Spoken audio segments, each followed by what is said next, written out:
আসসালামু আলাইকুম সবাইকে টেকনিক্যাল কাউন্সিলের পক্ষ থেকে ধন্যবাদ। আজকে আমরা দেখব কন্ট্রোল মডিউল কিভাবে কাজ করে এবং তার পিন ডায়াগ্রাম থেকে 4 হলো ডাটা কেবল, আর 5 থেকে 8 হলো আপনার পাওয়ার কেবল, আর 9 থেকে 10 হলো আপনার আউটপুট। এখানে 4 আর 3 হলো ডাটা ইন, আর 1 আর 2 হলো ডাটা আউট, আর 5 আর 6 হলো মনে করেন পাওয়ার কেবল আর পাওয়ার কেবল ইন, আর 7 আর 8 হলো পাওয়ার কেবল আউট। মূলত আপনার এখানে যদি 4 আর 3-এ কোনো ডাটা কেবলে যদি কোনো অ্যালার্ম আসে তাহলে সে অটোমেটিক মনে করেন অ্যাক্টিভ করবে। এখন এখানে সিগন্যালটা রেড হবে এবং আউটপুট বাজবে। আউটপুট যেটা থাকবে এটা বাজবে, যেমন এখানে স্টোভ আছে স্টোভ বাজবে, বা হুটার থাকলে হুটার বাজবে, স্পিকার। এখন আমাদের 1 2 এই যে এখানে 4 আর 3, এখানে 4 আর 3 হলো আমাদের মনে করেন ডাটা ইন।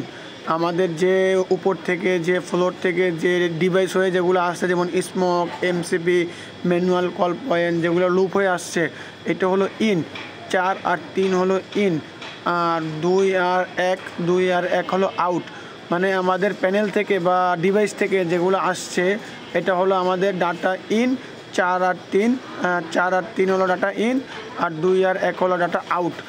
আর এখানে দেখবেন 5 6 7 8 এই 4টা হলো এখানে, 6 আর 7 হলো আউট। মানে আমাদের এই সেশন চলার জন্য যে পাওয়ার, ওই পাওয়ারটা হলো 6 আর 7 হলো আউট, আর 5 আর 6 হলো ইন।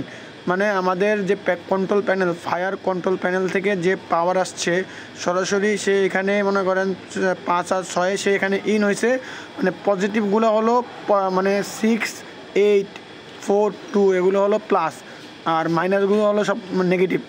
এখানে 6 আর 5 হলো আমাদের এই 24 ভোল্টেজ ইন হয়েছে প্যানেল থেকে, আর 7 আর 6 হলো আমাদের আউট হয়েছে। আর এটা হলো মনে করেন আমাদের আউটপুট। 9 10 হলো আমাদের আউটপুট ডিভাইস। এখন আমি আউটপুট ডিভাইস যেটা ইউজ করব এটা। আর এটা হলো সিআর, এটা হলো কন্ট্রোল মডিউল, মানে কন্ট্রোল রিলে। এটা হলো এক ধরনের রিলে। এটার মাধ্যমে মনে করেন আমি কোনো একটা কিছু যেমন লিফট বা কোনো একটা কিছু অন অফ করতে পারবো। ঠিক সেম 4 3 হলো ডাটা ইন, বা আর 1 2 হলো ডাটা আউট। আর এখানে 7 হলো কমন, আর 8 হলো নর্মালি ওপেন, আর 6 হলো নর্মালি ক্লোজ। এটা ওপেন ক্লোজের মাধ্যমে মনে করেন মানে সুইচিংয়ের মাধ্যমে এটা মনে করেন কাজ করে। যখন কোনো অ্যালার্ম আসবে তখন মনে করেন সে রেড সিগন্যাল থাকবে, নর্মালি সে গ্রিন থাকবে। যখন কোনো অ্যালার্ম আসবে সে রেড হবে, রেড হলেই মনে করেন নর্মালি ওপেনটা নর্মালি ক্লোজ হবে, মানে আমার কানেকশন হবে নর্মালি ওপেন আর কমন। আর এটা হলো সিটি টু, এটা হলো এক ধরনের কন্ট্রোল মডিউল। এটার মাধ্যমে মনে করেন আপনি চাইলে কোনো কিছু সুপারভাইজারি করতে পারবেন, বা অ্যালার্ম দেখতে পারবেন, সব কিছু করতে পারবেন। এটার পিন কনফিগারেশন প্রায় অলমোস্ট আগেরগুলোরই মতো। 4 আর 2 হলো পজিটিভ, আর 1 আর 3 হলো নেগেটিভ। এখানে 4 আর 2, এখানে 4 আর 3 হলো মনে করেন লুপ বা ডাটা ইন, এটা আমার ডাটা ইন হবে। আর 1 আর 2 হলো ডাটা আউট, মানে ডাটা আউট হয়ে অন্য একটা ইয়েতে যাবে বা প্যানেলে ফিরে আসবে। যদি না থাকে তাহলে সে প্যানেলে ফিরে আসবে। ঠিক আছে, আবার বলি, এটা হলো 4 আর 3 হলো ডাটা ইন, আর 1 আর 2 হলো ডাটা আউট। মূলত এটা প্যানেল থেকে যদি কোনো ডিভাইস না থাকে সরাসরি প্যানেল থেকে 4 আর 3 ইন হবে, আর 2 আর 1 সে আউট হয়ে যদি কোনো সিসিওয়ান থাকে বা যদি কোনো লুপ থাকে তাহলে সে লুপ হয়ে মনে করেন অন্য একটা সিসিওয়ানে ঢুকবে, বা সরাসরি মনে করেন প্যানেলে যাবে। যদি কোনো সিসিওয়ান না থাকে তাহলে প্যানেলে যাবে। আর এটা আউটপুটে মূলত আছে এই যে 8 7 6 5 এই 4টা নাম্বার আছে, বা এখানে 8 আর 7 হলো আপনার হলো অ্যালার্ম। এটা হলো অ্যালার্ম পিন, মানে অ্যালার্ম। 8 হলো পজিটিভ আর 7 হলো নেগেটিভ। এখানে 8 7-এর মাধ্যমে অ্যালার্ম আপনি দেখতে পারবেন।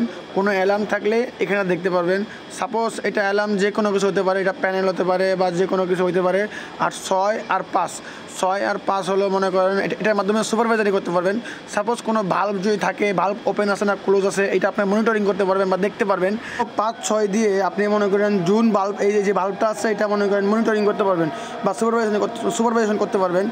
আর 7 8 8 যে আছে এটার মাধ্যমে মনে করেন অ্যালার্ম দেখতে পারবেন। যদি প্যানেলে কোনো ফল থাকে তাহলে 7 আর 8-এর মাধ্যমে অ্যালার্ম আসবে, মানে অ্যালার্ম দেখতে পারবেন।